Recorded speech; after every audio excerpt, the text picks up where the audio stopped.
अस्सलाम वालेकुम सामीन। जब आपकी बकरी बच्चे देती है, शुरू में तो उसको दूध पिलाना चाहिए। और जब थोड़ी बहुत मज़ीद खुराक आप खिलाना चाहते हैं तो कौन सी खुराक खिलानी चाहिए जो कि आपके बकरों को मोटा भी करे और वो आपके बकरे खाएंगे भी। तो वो कौन सी खुराक है नाजरीन? वैसे तो मैं आप लोगों को बताता चलूँ कि हमारे नज़दीक बकरी के बच्चे हों या कि कोई बछड़े कट्टे बछड़े हों, तो उनके लिए एक ही हिसाब होता है कि सबसे पहले आप उनको तूड़ी वगैरह डालें, यानी कि भूसा डालें। अगर गाय भैंसे हैं तो उनके बच्चे हैं तो फिर गंदम का भूसा आप डालें। और अगर आप बकरी या भेड़ के बच्चे हैं तो उनके सामने मूंगी का भूसा या चने का भूसा या कि मज़ीद ग्वारे का भूसा, ये जो बकरियों की खुराक होती है, बकरियों के लिए खाने वाले भूसे होते हैं, ये आप डालें आगे। कई हजरात ऐसा करते हैं कि वो सब्ज़ चारा सामने डालते हैं, कुछ लोग साबित और कुछ लोग टोका करके। लेकिन सब्ज़ चारा नहीं खिलाना चाहिए, क्योंकि नाजरीन जब आप शुरू में सब्ज़ चारा खिलाते हैं तो उससे आपकी बकरों यानी कि छोटे जो बच्चे होते हैं उनके पेट में कीड़े पैदा हो जाते हैं।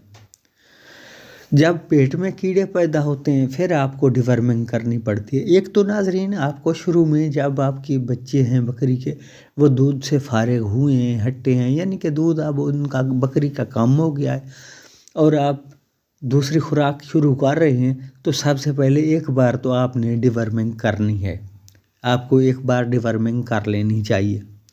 जब आप एक बार डिवर्मिंग कर लेते हैं फिर आप खुश्क चारा जो भी डालते रहेंगे तो इंशाल्लाह आपकी जो बकरियों के बच्चे हैं वो एक तो उसके साथ साथ पानी भी पीते रहेंगे और दूसरा थोड़ी बहुत आप ताकत वाली खुराक खिलाते हैं तो ये उनके लिए बेस्ट रहता है।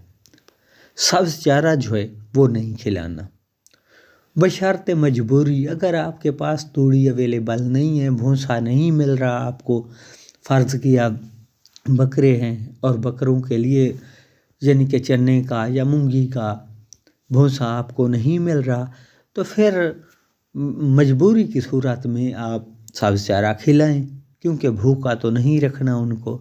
लेकिन उसके लिए एहतियाती तदाबीर ये होती है कि आप डिवर्मिंग फिर जल्दी से जल्दी करते रहें, यानी कि 2 महीने बाद, वैसे तो 3 माह बाद करना ज़रूरी होता है, लेकिन अगर आप खाली सब्ज़ चारा खिलाते हैं तो फिर कोशिश कीजिए कि 2 माह बाद डिवर्मिंग करते रहें, तभी चलकर आपके जो बकरे हैं वो ठीक रहेंगे।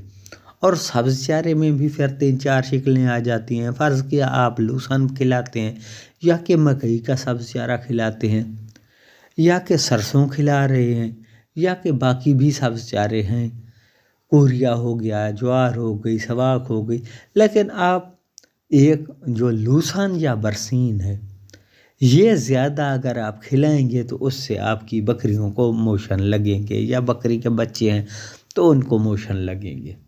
ये आप अगर बाकी वाले समाक हो गया या कोरिया हो गया वो आप खिलाते हैं तो इंशाल्लाह उससे आपके बकरी के बच्चों को मोशन वगैरह नहीं लगेगी। तो नाजरीन ये थी बकरी के बच्चों की इब्तदाई खुराक। उम्मीद करता हूँ आप लोगों को अच्छी लगी होगी। मिलते हैं नेक्स्ट वीडियो में, उस वक्त तक के लिए इजाज़त दीजिए। अल्लाह हाफिज़।